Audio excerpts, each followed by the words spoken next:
பாப்பா கையில ஏதோ கார்டு வச்சிருக்கீங்களே, இதான் அந்த ரீசார்ஜ் கார்டு இல்லையா? எவ்வளவுக்கு ரீசார்ஜ் பண்ணீங்க? 1000. ஓ சரி, 1000க்கு ரீசார்ஜ் பண்ணிருக்கீங்க இல்லையா? என்னென்ன ஃபுட் ஐட்டம்ஸ் எல்லாம் வாங்கி சாப்பிட்டீங்க? Mutton biryani, okay. அப்புறம் வந்து காலிஃப்ளவர், அப்புறம் வந்து ஆனியன் பக்கோடா. போடு, ஏகப்பட்ட ஐட்டமா இருக்கு. நல்லா இருக்கா சாப்பிட்டதெல்லாம்? ஓகே. யாரோட வந்தீங்க? அம்மா அப்பாவோட வந்தேன். ஓகே.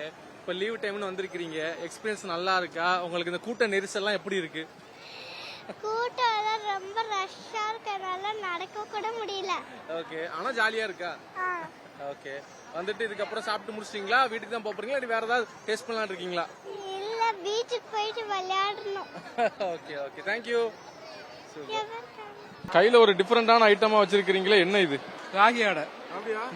பொதுவா இங்க வர்றவங்க எல்லாம் சிக்கன் வேணும், மட்டன் வேணும், மீன் வேணும் அப்படின்னு சாப்பிட்டுட்டு இருந்தாங்க. நீங்க என்ன ராகி அடை சாப்பிட்டுக்கிட்டு இருக்கீங்க? எல்லாம் எங்க எது கிடைக்குதுன்னு தெரிய மாட்டேங்குது சார். டோக்கன் நேரம் கொடுத்துறாங்க, வாங்குறதுக்கு 1 மணி நேரம் 2 மணி நேரம் ஆகுது. இடத்த கொஞ்சம் விரிவுபடுத்த, நல்லா விரிவுபடுத்தி காசு கொடுத்து உடனே வாங்கி சாப்பிட்ற மாதிரி இருக்கணும். இது ரொம்ப லேட் ஆகுது. 1 மணி நேரம் 2 மணி நேரம் ஆகுது. தேடி தேடி கண்டுபிடிக்கிறதுக்கு 1 மணி நேரம் ஆகுது. வாங்கிட்டீங்க இல்லையா? நீங்க இப்ப ஸ்பெஷல் ஐட்டம் வாங்கிருக்கீங்க. எல்லாருமே சிக்கன் மட்டன் வாங்குவாங்க, நீங்க இந்த மாதிரி வாங்கிருக்கீங்க. ஏன்? இந்த வெயிட்டிங்ல இருக்குங்க, இல்ல கிடைக்கல, வெயிட்டிங்ல இருக்கு. அது வரைக்கும் சாப்பிட்டுட்டு இருக்கு, சைடிஸ் மாதிரி. அது வாங்குறதுக்கா வெயிட்டிங்ல இருக்கு. நல்ல மனசு. அதாவது எது கிடைக்கலையோ கிடைக்கிற வரைக்கும் வெயிட் பண்ணாம எது கிடைக்குதோ அதை சாப்பிட்டு திருப்பி வாங்கிக்கலாம். ஆமா, திருப்பி வாங்கணும். அது இது கொஞ்சம் விரிவுபடுத்தணும், அவ்வளவுதான். உடனே காசு கொடுத்து வாங்குற மாதிரி இருக்கணும்.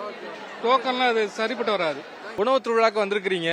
யாரு கூட வந்தீங்க? ஃப்ரெண்ட்ஸோட வந்தீங்களா, ஃபேமிலியோட வந்தீங்களா? எல்லாம் ஃப்ரெண்ட்ஸ் தான், ஹாஸ்டல் ஃப்ரெண்ட்ஸ். அப்படியா? ஆமா. எந்த ஊர்ல இருந்து வந்திருக்கீங்க? நாங்க வேலூர். சரி, உங்க ஊர் ஸ்பெஷலா ஏதாச்சும் கிடைக்குதா? ஆமா இருந்தது. ஆர்காட் பிரியாணி, அதுக்கப்புறம் ஜிலேபி எல்லாமே இருந்தது. காஞ்சிபுரம் சைட்ல நாங்க ஜிலேபி, அதுக்கப்புறம் முட்டை மிட்டாய், நாங்க எக்ஸ்பெக்ட் பண்ணது எல்லாமே இருந்தது. சூப்பர். இப்ப நீங்க வந்து வேலூர்காரங்க, சோ உங்களுக்கு வேலூர்ல உண்மையில அந்த ஆர்காட் பிரியாணி எப்படி இருக்குன்னு தெரியும் இல்லையா? நீங்க இங்க வந்து மறுபடியும் ஆர்காட் பிரியாணி சாப்பிட்டீங்களா, வேற ஒரு ஸ்பெஷல் ட்ரை பண்ணீங்களா? இங்க எதுவும் சாப்பிடல. நாங்க இங்க ட்ரை பண்ணது அந்த அத்தோ, அந்த பர்மா ஃபுட்ஸ் ட்ரை பண்ணோம். அதுக்கப்புறம் வந்து பிரியாணி ட்ரை பண்ணோம். அதுக்கப்புறம் ஸ்ரீவில்லிபுத்தூர் பால்கோவா, இதெல்லாம் ட்ரை பண்றப்போ ரொம்ப நல்லா புதுசா இருக்கு. நாங்க ஹாஸ்டலுக்கு நீங்க சென்னை வந்துட்டு, ஒர்க்குக்கு நீங்க சென்னை வந்தோம். அதோட எதுவுமே அவ்வளவு எக்ஸ்பீரியன்ஸ் பண்ணவே இல்லை. ஒர்க்ல இருந்தோம். இப்போ ரொம்ப ஹாப்பியா இருக்கும். நாங்க ஃப்ரெண்ட்ஸோட வந்தீங்க இல்லையா? ஆமா. எவ்வளவு பட்ஜெட் பிளான் பண்ணி வந்தீங்க? 1000 எக்ஸ்பெக்ட் பண்ணி வந்தோம். ஓகே.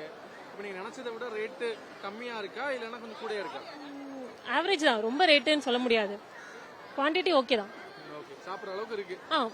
எங்களை மாதிரி பொண்ணுங்க சாப்பிடலாம், பசங்க சாப்பிடணும்னா ஒரு 2-3 பேர் சாப்பிடுற மாதிரி தான் இருக்கணும். அதிகமா இன்னும் நிறைய வாங்கணும் குவாண்டிட்டி. எப்பவுமே பொண்ணுங்க அப்படின்னா டெசர்ட் ஐட்டம் நிறைய எக்ஸ்ட்ரா வாங்கி சாப்பிடுவாங்க இல்லையா? ஆமா. அந்த மாதிரி நீங்க ஏதாவது பாயசம் அந்த மாதிரி லட்டு ஏதாவது ட்ரை பண்ணி சாப்பிட்டீங்களா? இல்ல, முட்டை மிட்டாய் வாங்கியிருக்கோம், அதுக்கப்புறம் ஜிலேபி வாங்கியிருக்கோம்.